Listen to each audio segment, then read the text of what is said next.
ভালোবাসতে আমার আপনার সাথে যোগাযোগ রাখার প্রয়োজন নেই। আপনিও জানেন যোগাযোগ তো একবার না বহুবার বন্ধ হয়েছে, বহুদিনের জন্য। ভালো তো আমি আপনাকে সেদিনও বেসেছি। থাক না যোগাযোগ বন্ধ, থাক না কিছু কথা আল্লাহ জানুক, কিছুটা কি বোধ জানুক, বাকিটা আমি আর আমার নির্গুম রাতের মাঝে সীমাবদ্ধ থাকুক। কিছু একটা অপূর্ণ ছিল যা কখনো পূর্ণতা পায়নি। কেউ একজন আমারও ছিল, কিন্তু সে আমার হয়নি। তারপর যাকে বহুবার দেখার পরেও মন ভরে নাই, তাকে আজ বহুদিন দেখি না। তোমাকে আজও পুরোপুরি ভুলে ওঠা হয়নি। তুমি আছো, তুমি রয়ে গেছো। তুমি আমায় ভালোবাসোনি, এটা তোমার ভুল ছিল না। তোমার জায়গা থেকে তুমি সঠিক ছিলে। ভুল ছিল আমার। কেন জানো? বিনা অনুমতিতে তোমাকে ভালোবেসেছি। তোমাকে না জানিয়ে সহস্রাধিক স্বপ্ন বুনেছি। ভেবেই নিয়েছি তুমি আমার, এক প্রকার ধরেই নিয়েছিলাম তুমি কখনোই আমাকে ফেরাবে না।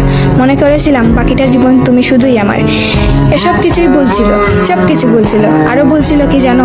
আমি বোধহয় জানতাম তুমি ঘৃণা করতে পারো না, তুমি অবহেলা করতে জানো না, তুমি তুচ্ছ তাচ্ছিল্য করতে জানো না, তুমি অসহায় করে দিতে জানো না, তুমি অপমানের সুরে কথা বলতে জানো না।